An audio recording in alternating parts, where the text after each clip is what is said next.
آج ہم نکاح سے پہلے کیا دیکھتے ہیں؟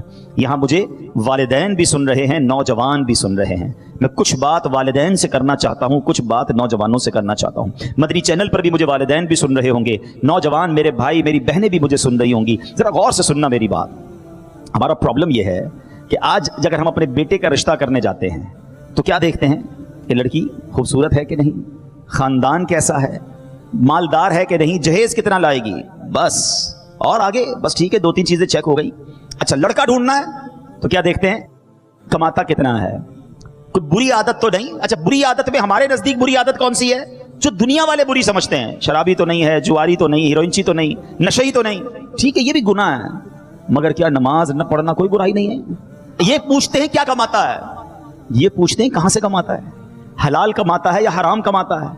اچھا ان دونوں طرف جو معاملات چیک ہو رہے ہیں، ان تمام باتوں سے بڑھ کر ایک بات ہے جو ہم پوچھتے ہی نہیں ہیں، نارملی نہیں پوچھتے، کہ اس لڑکا یا اس لڑکی کا عقیدہ کیا ہے، اس کے بلیفز کیا ہیں، اس کے عقائد کیا ہیں، اللہ، اس کے رسول، صحابہ، اہل بیت، اولیاء کے بارے میں اس کی سوچ کیا ہے. یہ اتنی بڑی مسٹیک ہے کہ جناب ہم نے دیکھا کہ کسی والد نے اپنی بیٹی کی شاندار تربیت کی، پردہ بھی کروایا، اللہ، اس کے رسول، صحابہ، اہل بیت، اولیاء کرام کی محبت اس کے دل میں ڈالی، غوث اعظم رضی اللہ تعالی عنہ کا اس کو مرید بھی بنایا اور اس کے دل میں غوث پاک کی محبت بھی ڈال دی. مگر شادی کرتے وقت یہ نہ دیکھا کہ وہ لڑکے والے جن کے یہاں میں بڑا خاندان تو دیکھ رہا ہوں، اس کی گاڑی اور بنگلہ تو دیکھ رہا ہوں، اس لڑکے کی آمدنی تو دیکھ رہا ہوں، یہ نہ دیکھا کہ وہ دین میں کیسے ہے. وہ نیک عبادت گزار بچی کی جب شادی ہوئی تھوڑے دنوں بعد پتا چلا کہ اس بیچاری بچی کا پردہ ہی ختم کروا دیا گیا. وہ بچی تو ماں باپ کے کہنے پہ چلی گئی اس خاندان میں، اچھا پردہ بھی ختم کروایا گیا، اور تھوڑے دنوں کے بعد اس کا ذہن بھی خراب کرنا شروع کیا کہ تم یہ نبی پاک کا میلاد کیوں مناتی ہو، یہ غوث پاک کا ذکر کیوں کرتی ہو، یہ ولیوں کی باتیں کیوں ہوتی ہیں. ارے ساری زندگی جو تم نے کمائی کی تھی وہ تم نے ادھر رشتہ کر دیا، تمہیں کوئی دیکھنا نصیب نہ ہوا. اچھا پھر اس لڑکے کے ہاتھ میں اپنی بچی کا ہاتھ آپ دے رہے ہیں، یہ جو رشوت کا کام کر رہا ہے، جو سود کا کام کر رہا ہے، حرام کما رہا ہے. مجھے بتاؤ نا یہ کیا فیصلہ کیا آپ نے؟ آپ سوچیں یہ نسلوں کا فیصلہ ہے. آپ نے اپنی بچی اس خاندان میں دی. سود کمانے والے کے بارے میں احادیث میں کیا روایت ملتی ہیں؟ یعنی یہ وہ شخص ہوتا ہے جو اللہ سے لڑائی لڑ رہا ہے. آپ اللہ سے جنگ کرنے والے کے ساتھ اپنی بچی دے رہے کیونکہ آپ نے یہ دیکھا کتنا کماتا ہے. یہ تو توفیق ہی نہیں ملی کہ چیک کرتے حلال کماتا ہے یا حرام کماتا ہے. سوچنے والی بات ہے. آنے والی نسلوں کا کیا ہوگا؟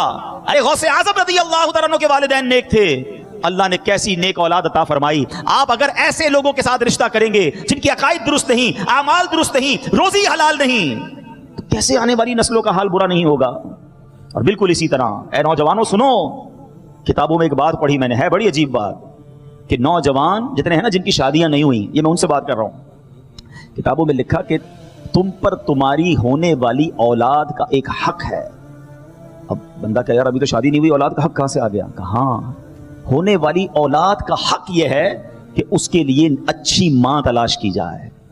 جی جناب، کیونکہ ماں ہی پہلی ٹیچر ہوتی ہے، ماں ہی پہلی درس گاہ ہوتی ہے. ارے ماں ہی نمازی نہیں ہے تو وہ کیسے بچوں کو نمازی بنائے گی؟ ماں ہی دیندار نہیں ہے تو بچوں کے اندر کیسے دین آئے گا؟ اللہ اکبر. غوث اعظم کی شان تو کیسی تھی، آپ جب 5 سال کے قریب پہنچے، مدرسے لے کر جایا گیا، قاری صاحب نے کہا بیٹا بسم اللہ الرحمن الرحیم پڑھو. پیران پیر شیخ عبد القادر جیلانی رضی اللہ تعالیٰ عنہ نے پڑھنا شروع کیا، بسم اللہ الرحمن الرحیم سے شروع کیا، الف لام میم سے پہلا پارا سنایا، سیقول سے دوسرا سنایا، تلک الرسل سے تیسرا سنایا. سناتے سناتے غوث پاک نے پہلی نشست میں زبانی 18 پارے سنا دیے.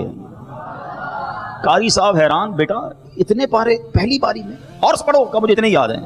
تو کدھر سے یاد ہو گئے؟ کہ میری ماں 18 پاروں کی حافظہ تھی، میں ماں کے پیٹ میں تھا، ماں قرآن پڑھتی تھی، میں ماں کے پیٹ میں ہی قرآن یاد کر لیتا تھا. ٹھیک ہے، یہ ایک ایکسٹرا آرڈنری صلاحیت ہے، یہ اللہ کریم نے شاندار مقام دیا شیخ عبد القادر جیلانی کو. مگر سیکھنے کو کیا ملا؟ ماں حافظہ تھی نا، بچہ پیٹ میں تھا، ماں قرآن پڑھتی تھی.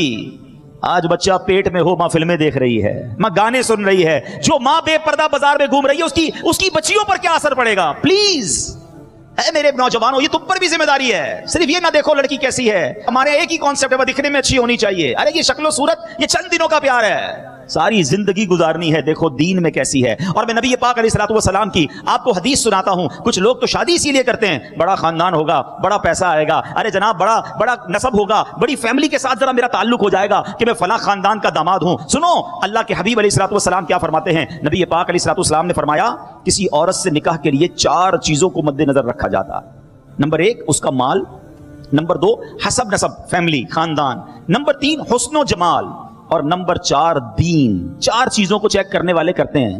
آقا علیہ السلام نے فرمایا تمہارا ہاتھ خاک آلود ہو, تم دیندار عورت کے حصول کی کوشش کرو.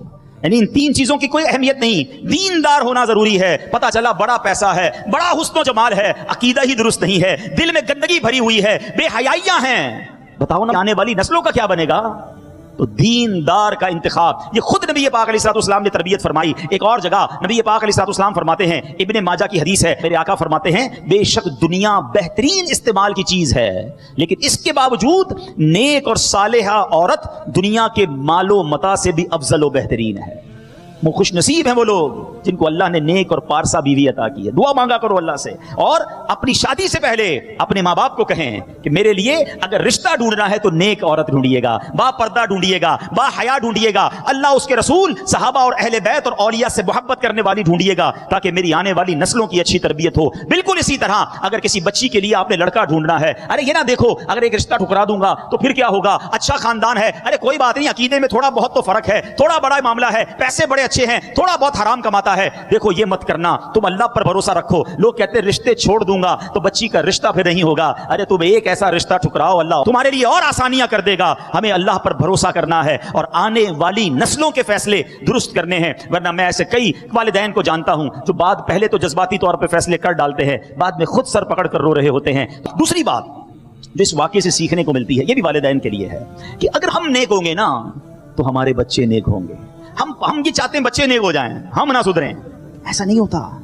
ماں باپ کو پہلے سدھرنا پڑے گا, ماں باپ کو اپنی عادتیں بہتر کرنی پڑیں گی. اگر آپ چاہتے ہیں آپ کی اولاد نیک بنے تو فرسٹ آف آل ہمیں اپنے آپ کو درست کرنا پڑے گا. وہ والد کیسے امید رکھتا ہے کہ میں 5 ٹائم نماز نہ پڑھوں, صرف جمعے کی نماز پڑھوں اور میرا بیٹا 5 وقت کا نمازی بن جائے, خود شراب پیتا ہو اور کہے میرا بچہ نیک بن جائے؟ وہ ماں کیسے امید رکھتی ہے خود بے پردہ گھومے اور کہے میری بچی با پردہ ہو جائے؟ نہیں جناب, ہمیں بدلنا ہوگا. بچے انسپریشن لیتے ہیں, بچے پہلے ماں باپ کو دیکھتے ہیں. میں آپ کو مثال کے ذریعے سمجھا دیتا ہوں. دیکھیں جس گھر میں نماز ہوتی ہے, دادا دادی نماز پڑھتے ہوں, نانا نانی نماز پڑھتے ہوں, آپ نے دیکھا ہوگا چھوٹے چھوٹے بچے بھی نماز پڑھ رہے ہوتے ہیں.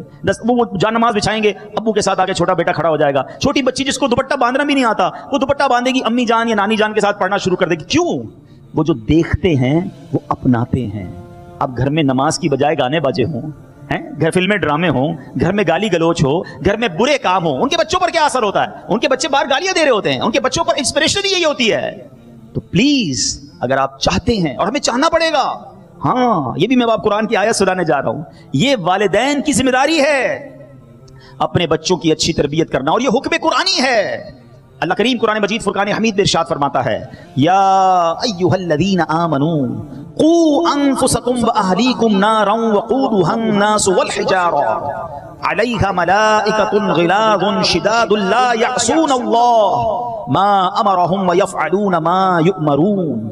اے ایمان والو, اپنی جانوں اور اپنے گھر والوں کو اس آگ سے بچاؤ جس کے ایندھن آدمی اور پتھر ہیں. اس آگ سے بچانے کا حکم دیا گیا ہمیں.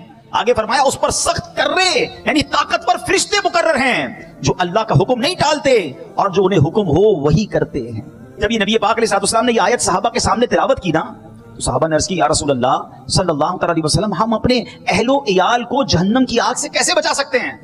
پیارے آقا مدینے والے مصطفیٰ صلی اللہ علیہ وسلم نے ارشاد فرمایا, تم اپنے اہل و عیال کو ان چیزوں کا حکم دو جو اللہ عز و جل کو محبوب ہیں, اور ان کاموں سے روکو کہ جو رب تعالیٰ کو ناپسند ہیں.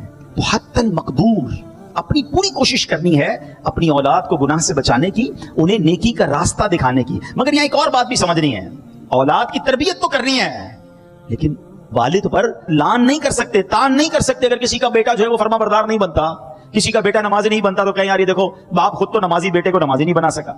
تو ایک لمٹ تک ذمہ داری ہے, وہ نہیں مانتا, اس کے نصیب میں ہدایت نہیں. تو ہم کسی کی اولاد کی وجہ سے کسی کے والد پر لان تان نہیں کر سکتے, کیونکہ اگر ایسا کرنے جائیں گے تو بات بہت دور تک چلی جائے گی. قابیل کون تھا؟ حضرت آدم کا بیٹا تھا نا, کفر پر موت ہوئی. حضرت نوح کا بیٹا کنعان, اس کی کفر پر موت ہوئی. تو انبیاء کے بیٹے بھی ایسے تھے. یہ اللہ کی شان ہے. اللہ کریم کرم فرمائے تو کسی چور اور ڈاکو کے گھر میں بھی ولی کو پیدا کر دیتا ہے, اور کسی کی اس کی خفیہ تدبیر ہے کہ بڑی نیک ہستی ہو. اب اگر یزید پلید کی جو کارستانیاں ہیں, اس کی جو بدبختیاں ہیں, ہم بھی کہتے ہیں وہ پلید تھا, لعنت کا مستحق ہے, لیکن اس کی شیطانیوں کی وجہ سے سیدنا امیر معاویہ رضی اللہ تعالیٰ عنہ پر لعن کرنا یہ درست نہیں ہے، کیونکہ اگر کسی کی اولاد کی وجہ سے کسی کے والد پر لعن طعن کیا جائے گا تو پھر یہ سلسلہ بہت اوپر تک جائے گا۔ تو بہرحال یہ والدین کی ذمہ داری ہے کہ وہ اپنی اولاد کی شاندار تربیت کریں۔ اور آج کے دور میں اللہ سلامت رکھے دعوت اسلامی کے ماحول کو، ماں باپ کے لیے بھی تو سہولت ہو گئی نا، خود تربیت کرنا مشکل تھا، آج لائف بڑی بیزی ہے، الحمدللہ بچوں کے لیے دعوت اسلامی میں مدرسۃ المدینہ موجود، جامعۃ المدینہ موجود، الحمدللہ بڑوں کے لیے موجود، اسلامی بہنوں کے لیے موجود، تو پوری فیملی کے لیے مدنی چینل موجود۔ اتنے سارے ٹولز ہیں ہمارے پاس، اتنے سارے طریقے ہیں کہ اگر ہمارا ذہن بن جائے کہ مجھے اپنے آپ کو بھی بچانا ہے، اپنی اولاد کو بھی بچانا ہے، اپنی فیملی کو بھی سدھارنا ہے، تو اللہ کی رحمت سے دعوت اسلامی کا یہ مدنی ماحول ہمارے سامنے ہے۔